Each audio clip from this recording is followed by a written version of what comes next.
Welcome to Brave Together podcast, an empowering resource for the parents of children with disabilities, neurodivergence, and all unique needs. They are having this experience, and my job as a mom, as a parent, is to walk with them side by side in this experience, to mentor, to coach, to parent, yes, but not to be in it. Because if you're both in it, what happens if you both get in the quicksand? Yes, right? It's not a good thing. Right. We've got to be able to stand outside of the quicksand and pull our children up or help them up or support them. And that's hard. That's super hard.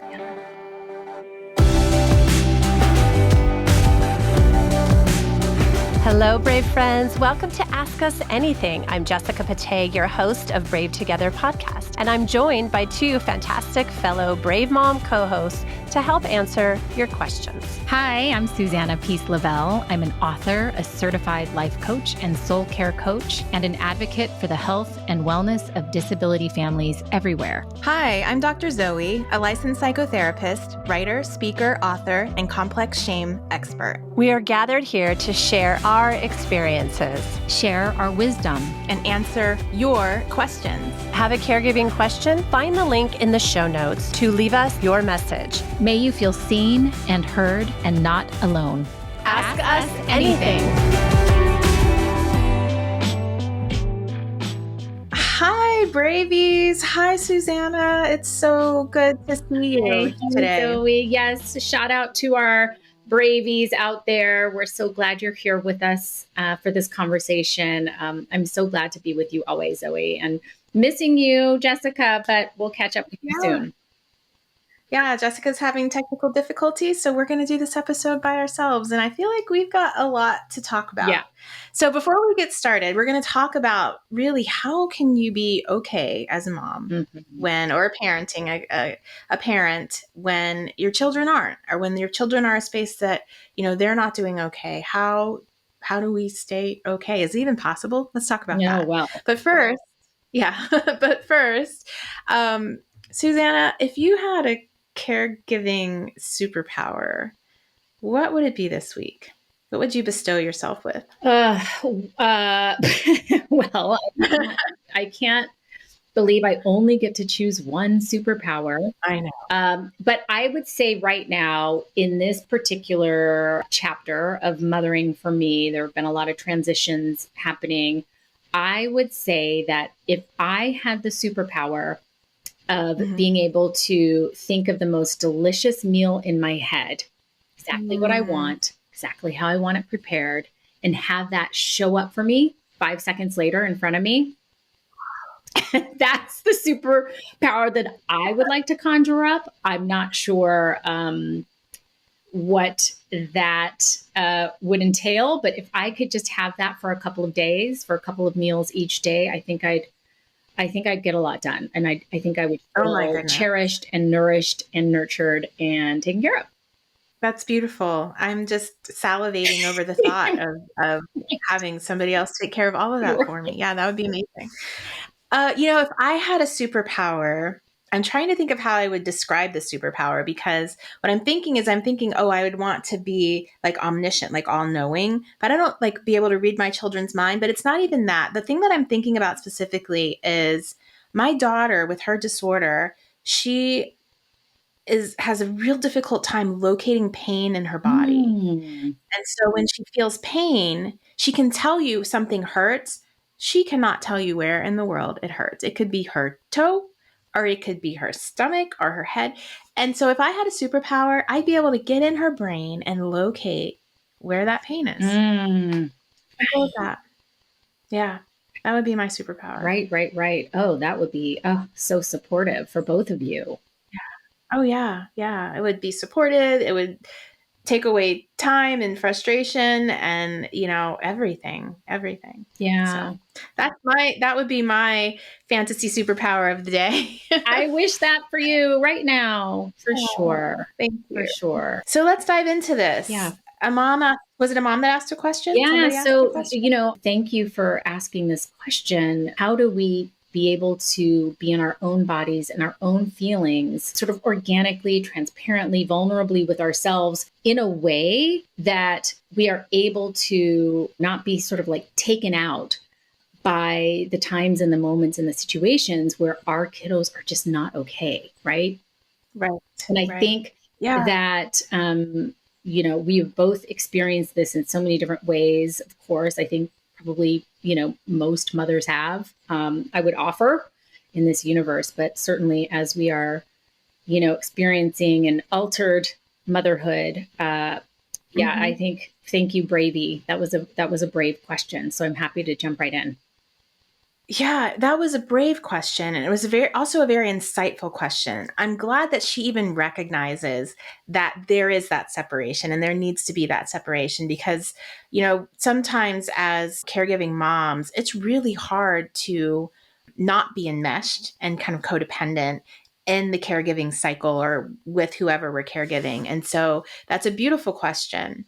And, the first thing that comes to mind when I heard that question is that idea of you're only as happy as your most unhappy child, right? And as a mom of 5 children, there's always something going on, right? Right. It is a rare, rare day when every single one of them are in their peak place. And so I have a lot of experience dealing with this as a mom because it's always something. And I know when I was in the thick of parenting, one of my things I always said is, I'm not going to make all of them happy. So I just need to make my decision, right? Because no matter what decision I make, someone's going to be unhappy about it. But that takes practice because as moms, we want to give our children everything. We want them to be happy. We want them to not have the negative experiences. We want to support them and protect them. And especially, as caregiving moms of children with special needs, that mama bear instinct is even stronger, right? Yes. And so when they're not okay, when something's not going on, it's very hard for us to separate it from ourselves. And so here's the thing that I would like to tell a mom out there. We imagine that when we attach our emotion to our child's emotion, that we are doing them some kind of service. And we're not. Mm-hmm. We're not. Mm-hmm. Unless we are able to separate and say, they are having this experience. And my job as a mom, as a parent, is to walk with them side by side in this experience, to mentor, to coach, to parent, yes, but not to be in it. Mm-hmm. Because if you're both in it, what happens if you both get in the quicksand? Yes, right? It's not a good thing. Right. We've got to be able to stand outside of the quicksand and pull our children up or help them up or support them. And that's hard. That's super hard.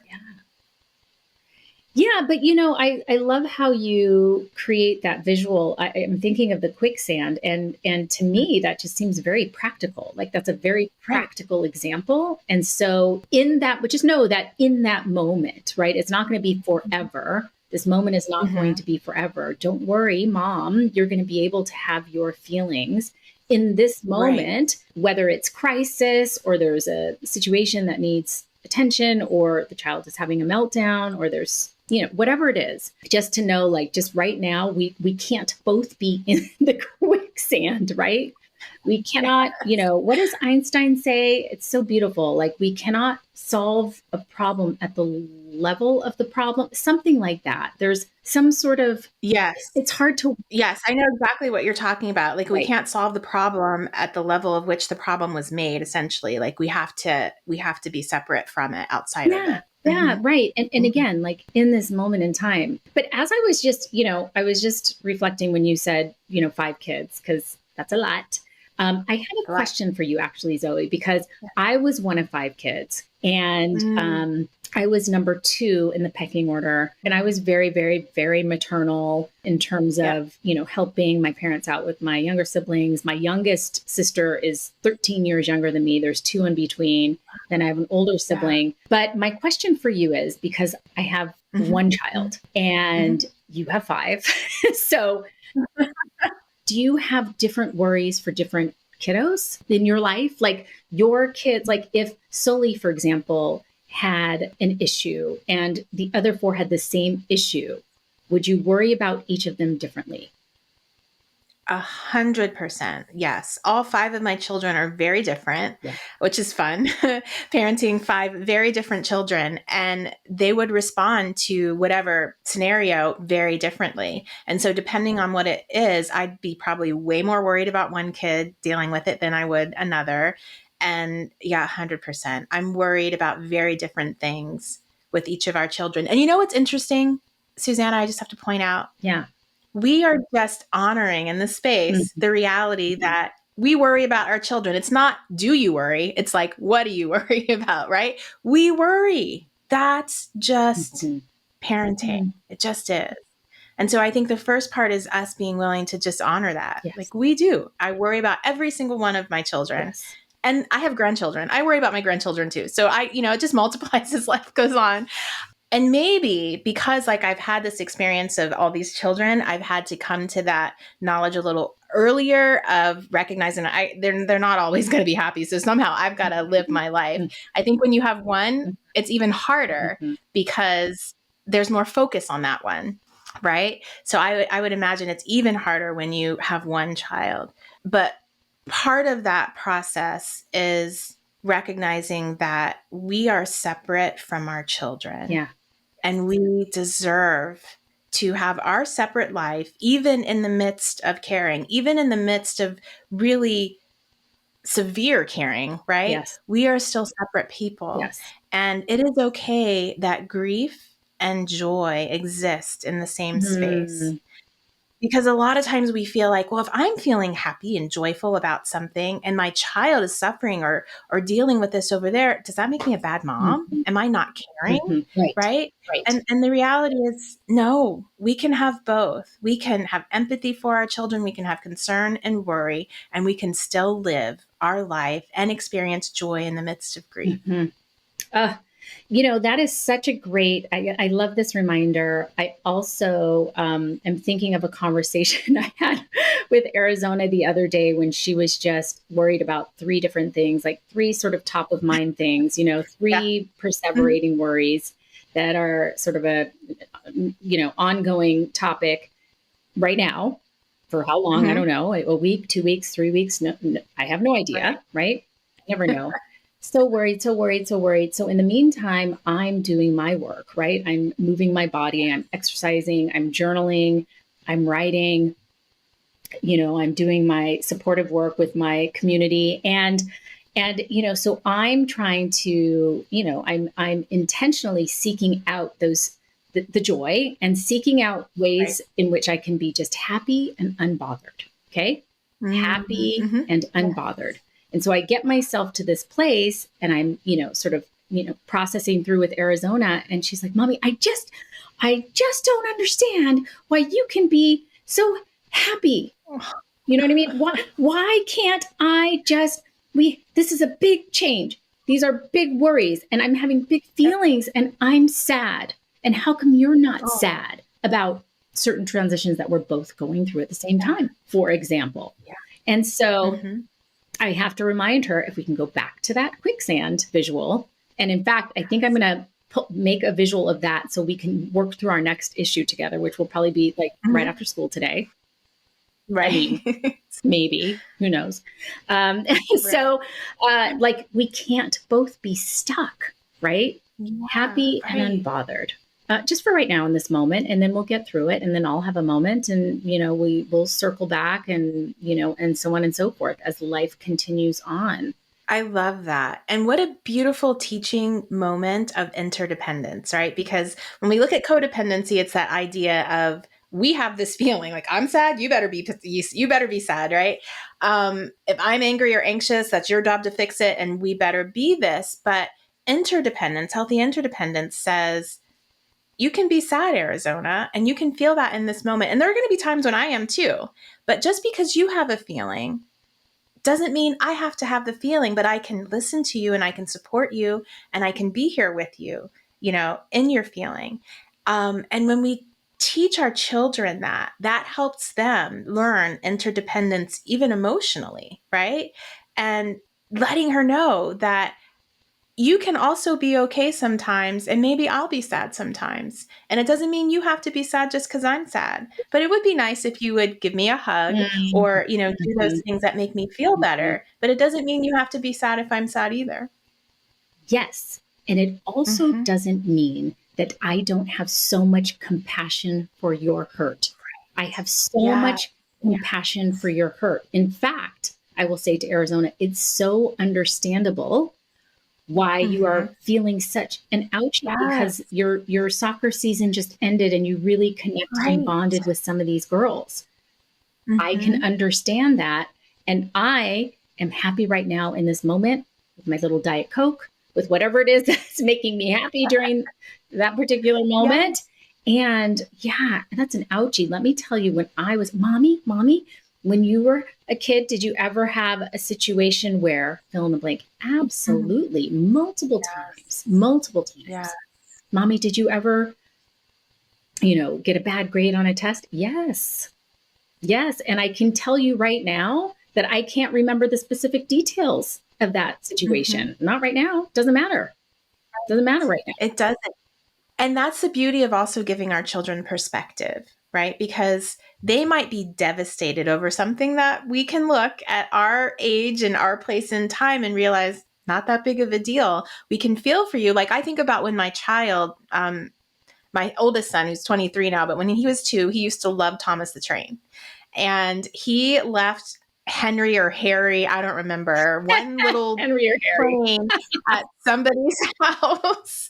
And he was devastated, right? The world was falling apart. He was like 2 or 3. And from my perspective as an adult, I knew the world wasn't falling apart. But it was for him because that train meant so much to him. And so I can empathize and give compassion. And we can't do this with a 3-year-old. And we can't do this with children who can't, understand. But with children who can understand, we can talk to them about perspective.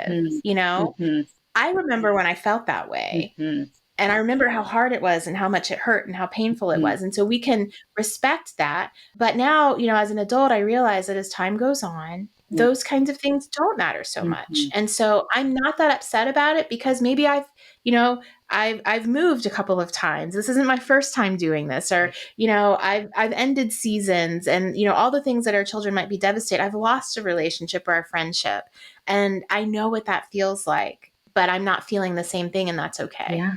That's right. And I mean, just even, logically speaking, we have more experience on this earth and in this lifetime and, reminding our children of that as well. And I would just like to mention something else in terms of being able to communicate and provide perspective.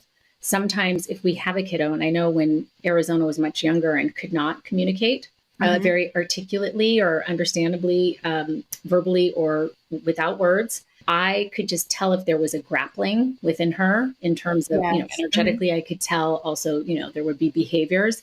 And I would just, get on the floor, just get in her eyesight and just wrap her up in a full body hug, like my legs are arms around her. Yeah. Right. And just, that proprioceptive input of just, having our breaths move together and just being in that moment. I think that's something that's available even as she's gotten older. Also, yesterday I went up to her and I just snuggled with her. I don't do this very often, where I just snuggled with her on the couch and I said, yeah, I see you. You're going through a lot. Yeah. I'm proud of you for how you're moving through these things. Not that she needs to be responsible for making me proud. Just, having these moments without words sometimes. Right. Yeah. Without words. That's beautiful. And so before we close, I'm thinking about that caregiver out there, that bravey out there who's thinking, this sounds good, but I don't know how to let it go. I don't know how to be okay and walk the world when I know something's not going on well with my child. How do I separate that? Right. It's a hard question because we are wired as caregivers, we are wired as parents to take care of, protect our children, right? And so it makes sense that we don't feel okay when they're not okay. Right. That makes sense. Right. part of our job is to work through those feelings, is to walk through the feelings and not stay there. Right? Because part of empathy is really feeling. And our children's outcomes matter to us. What's going on with our children matter to us. And it can feel like it's the same, that we are the same. If they're not okay, I'm not okay. And so what we have to do, I think, is learn to sit in those feelings of sadness, grief, shame, embarrassment, anger, all of them, right? When we're dealing with our children, whatever might be going on with them, and feel the feelings, but work on not staying there. Recognizing that we are separate. And like I said before, we can experience that joy and grief together. And so I just want to honor the person out there who's like, yeah, but I'm really struggling. And I understand that. I think both of us can say that there have been many times that we have struggled simply because, like, everything else in our life is going great, but we're struggling simply because our children are struggling. And I want to honor that. Yeah. So beautiful. I think that, again, we have this sort of, I call it the pit in my stomach, where I'm sort of moving about my day and I'm still doing what I have to do. But then, every so often you're like, okay, but ouch, there's still this ouch. Things aren't smooth right now. And so I think that sometimes we have to sort of put ourselves on autopilot for just a minute, right? Like let's use our backup battery and just get through this moment before we can get to a place where we can sort of release what we need to release and to understand where that pain is actually coming from, right? So I love these reminders. I always come out of these conversations with like 7 takeaways, like, I'm going to try this today, right? And then I'll pick up Arizona from school and she'll have some freak out moment, like, I have something that's due tonight. We have to do it right now, whatever it is. Woo! Exhale, right? Exhale. Exhale. Oh my goodness. Life is tricky. It is. And we want to honor that for you bravies out there. And really, we just want to create some space to say, it's okay. Yeah. It's okay if you're struggling because your child is struggling. And it's also okay for you to be okay in moments, even when your child is struggling. Beautiful. Beautiful both and available. Thank you so much for this conversation, Susanna. It's been wonderful. Yay. Thank you, Zoe. Always so good to be with you. And I can't wait for the next one.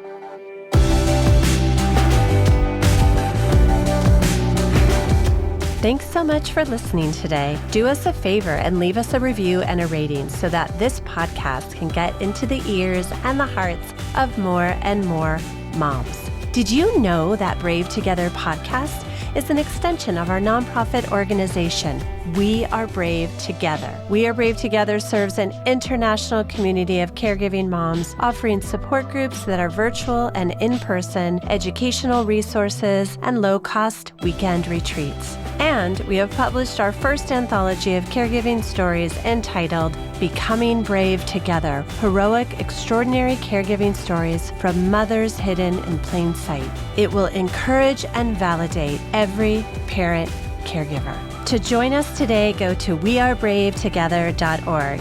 Our support and sisterhood awaits you. Brave Together podcast is for entertainment and education purposes only. It's not a substitute for professional care and should not be relied on for medical or mental health advice. The use of any content on our podcasts, links, show notes, or on our website is to be done at your own personal risk. Please seek out a professional to assess your own medical or mental health concerns, because we are all beautifully complex and the content of this podcast is for a broad audience.